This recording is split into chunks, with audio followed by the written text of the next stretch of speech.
I was reflecting earlier last week, actually, about the flood of '85.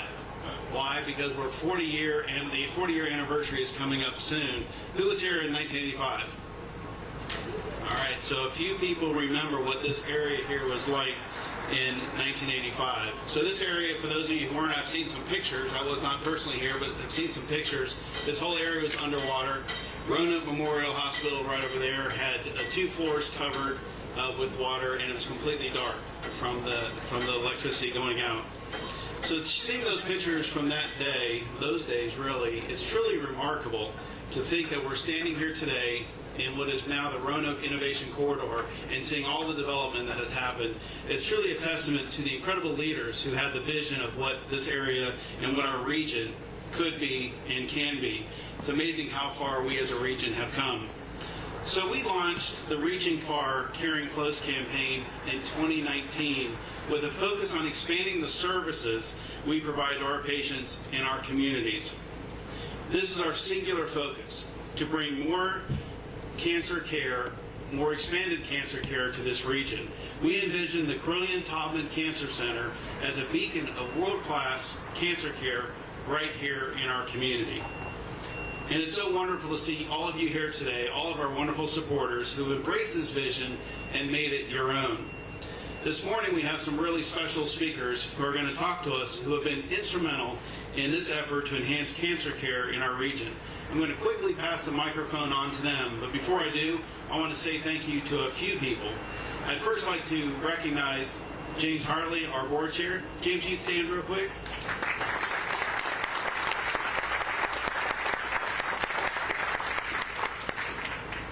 A couple other leaders who have helped us through this. Robert Bennett, who is our Carilion Clinic Foundation Chair, Ab Boxley, Campaign Cabinet Chair, and Jason Bingham and Janet France, who served as co-chair. If they're there, if they're here today, if you'll stand, let us give them a round of applause.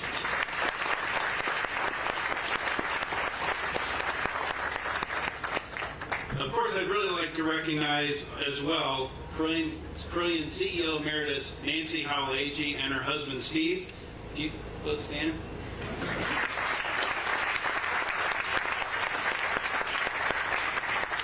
You might recall, but it's their seed, the $1 million seed gift that really launched this movement, and this movement has taken on a life of its own, and I'm so grateful for both of you and for the example that you've set for us. I'd also like to thank Ambassador Mrs. Taubman. Your extraordinary generosity and vision for what could be and can be has been absolutely vital to making this project a reality. Can we give them a round of applause?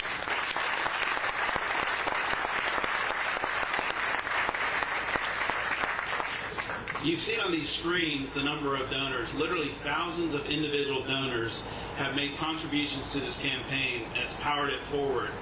So our first announcement today, we'd like to announce that not only have we met our $100 million goal, we've exceeded it. We are now at $105 million.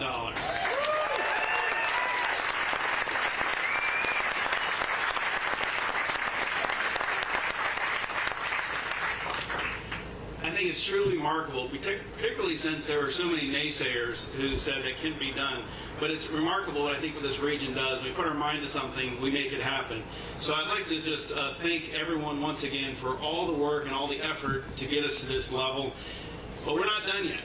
We actually have another announcement that we're going to make, and in just a minute I'm going to turn the time over to Dr. Tony Sapal, who will tell us more about a campaign that we're launching and a new addition to the Cancer Center.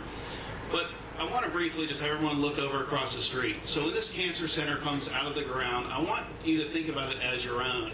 You've all contributed, you've all been champions for this. As this comes out of the ground, think about what it's going to mean for this community, for this region, and as you look at it, have all the ownership and keep championing this wonderful, wonderful asset that's going to be in this community to care for our patients and our community. So with that, I'll turn the time over to Dr. Tony Sapal with another exciting announcement. Tony?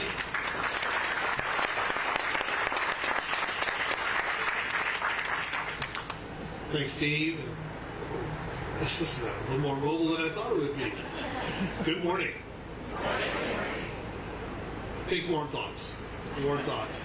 So the announcement kind of reminds me, for any of you sport fans out there, Allen Iverson, you remember his kind of famous statement? Are we talking about practice?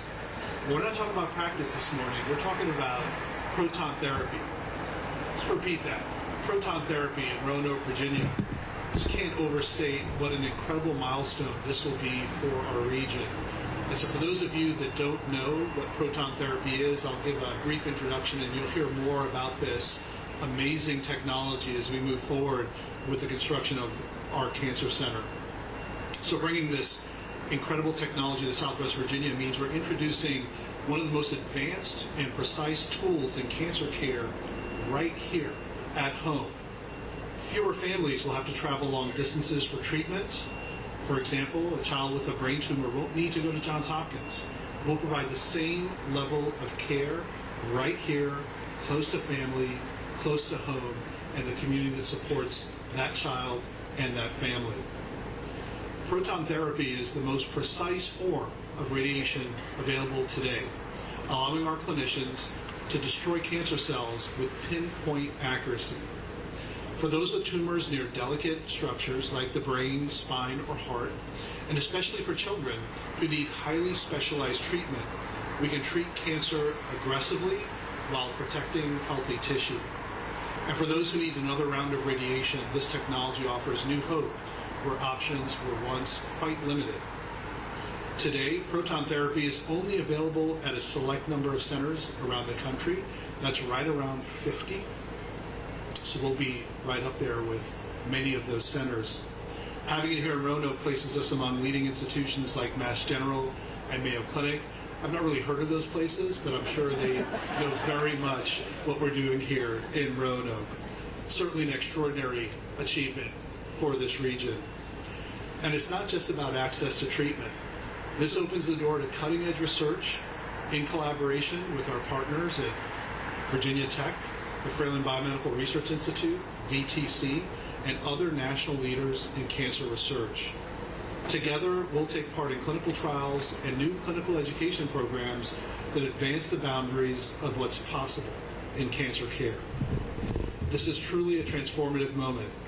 On behalf of Carilion Clinic, our partners at Blue Ridge Cancer Care, and the entire oncology community, thank you for your generosity, support, and the vision in helping making this possible.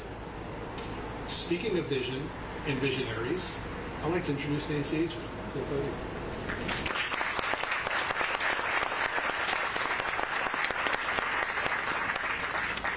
Good morning. And what a good morning it is. I know it's just a little chilly and a little damp, but you know what? It doesn't matter. Cancer is not a respecter of weather, of person, of color, of age. And we're here to wage a war on cancer and build something that brings hope and healing to everyone. So you are at a historic moment in our region. Thank you for being here and sharing the excitement with us. Somebody just said, whispered, could you get them to be quiet over there so you can hear better? And I said, heck no, let them go as fast as they can. We want that place to be opened. Well, you know, I'm glad Steve mentioned the flood of '85. Yes, Steve, I was here, and I remember that day vividly. At that time, there was a fairly open staircase to the first floor, and I was standing on that staircase watching the whole lobby fill with water, big trees coming through the front door, and everything was dark. It was eerie and frightening. We survived, and I still have a pin that says I survived the flood of '85. But you know, that day has deeper meaning to me. You see, my father was a patient here at the hospital. I used to laugh and say he always liked a little excitement. He would have loved seeing the trucks go by and the fire trucks and all that. He died that night. And so the flood of '85 has real meaning to me. So 40 years later, people still get lung cancer and all sorts of other cancers. And sometimes people feel hopeless and have to drive far for care. What we're about to do today and in the next coming months is change that. We, right across the street, are building something that's innovative, cutting edge, a facility, and importantly, a cancer program that provides hope and healing to all who come right here. It takes visionaries who see the potential for exquisite, sophisticated, innovative care right here. Yes, today I'm going to double down. Today we are announcing two things. We made it. We achieved a campaign that others said we couldn't do. You know, we didn't have a development office. We didn't have people that could come out and help us do things. We didn't know what we didn't know. So we just said we're going to raise $100 million, and we hired a consultant. And the consultant did what consultants do, and they did their research and analysis. And they came back to us and they said, well, essentially, good luck with that. The most we think you could possibly do is $50 million. So we fired the consultant. So we made it, and let's just hear, a big cheer again, $105 million.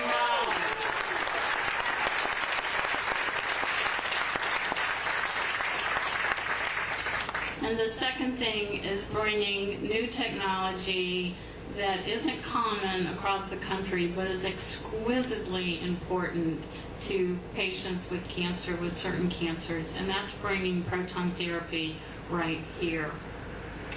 So I get the great pleasure of introducing two extraordinary, generous benefactors. They share our passion for improving cancer care. They saw from the very first conversation we had until where we are today, what we had and what could be. They saw that transforming cancer care requires a building, facilities, and importantly, specialists, researchers, educators, and caregivers. And we're bringing them all together. So I would ask you to please welcome Jenny Taubman, Ambassador Taubman, to say a few words. Ambassador Taubman.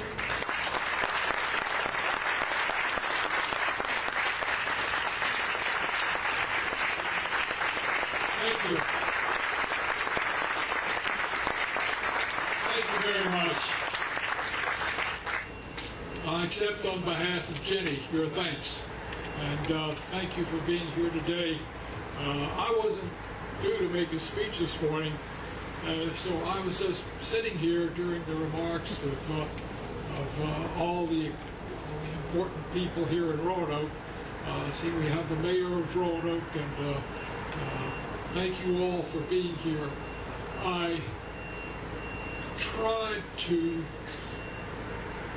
get a feeling last night of just what is this we're doing here. And while some of you were there and some of you weren't there last night, off to the left of the podium were a group of parents who had been invited along with their toddlers, who were treated in the Cancer Care Treatment Center. Now, I don't think there was one of them that was 2 years old, and they had passed out little bells to them, Carilion bells, and I know they were because they kept ringing them during my speech. And I thought to myself, where, all this money, all this attention, all this tremendously hard work, 50 years, what will this look like? Well, going into my 10th decade, while I'm an optimist, I don't think I'll be here to see it. Maybe some here will, but I'm sure those kids will.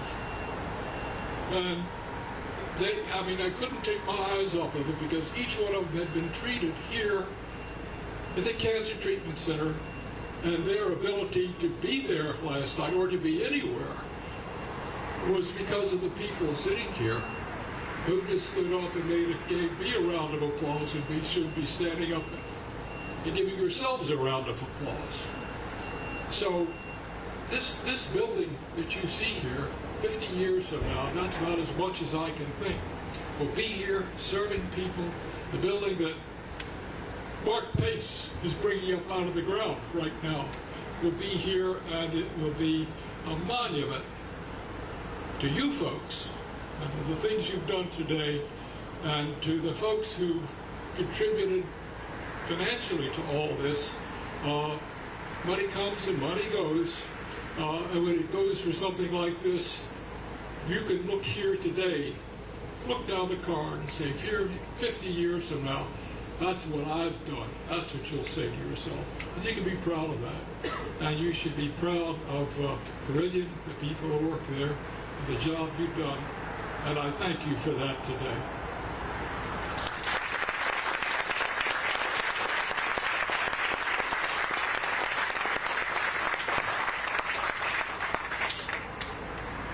Thank you, Nick and Jenny, for what you've done. I want to mention that we've talked about proton therapy. We've mentioned that we've completed our campaign. We set a goal of $100 million. We're at $105 million. So heck, why stop there? So if it's okay with y'all, I'm going to tell you that we're starting a new campaign today, a $60 million campaign to bring proton therapy here. And we already are $20 million into it. Nick and Jenny Taubman have graciously given us another lead gift of $17.5 million, and an anonymous donor.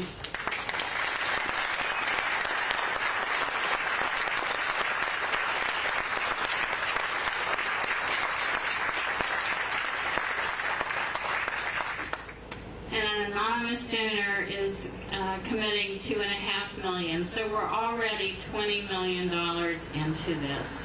So get your checkbooks out. Every penny counts. An incredibly exciting day. Thank you all for being here. Thank you, Jenny and Nick, again. You inspire us every day. Thanks to Steve and to Tony and to each of you. We so appreciate what you do. We hope you'll enjoy a little refreshments and share our excitement. Thank you.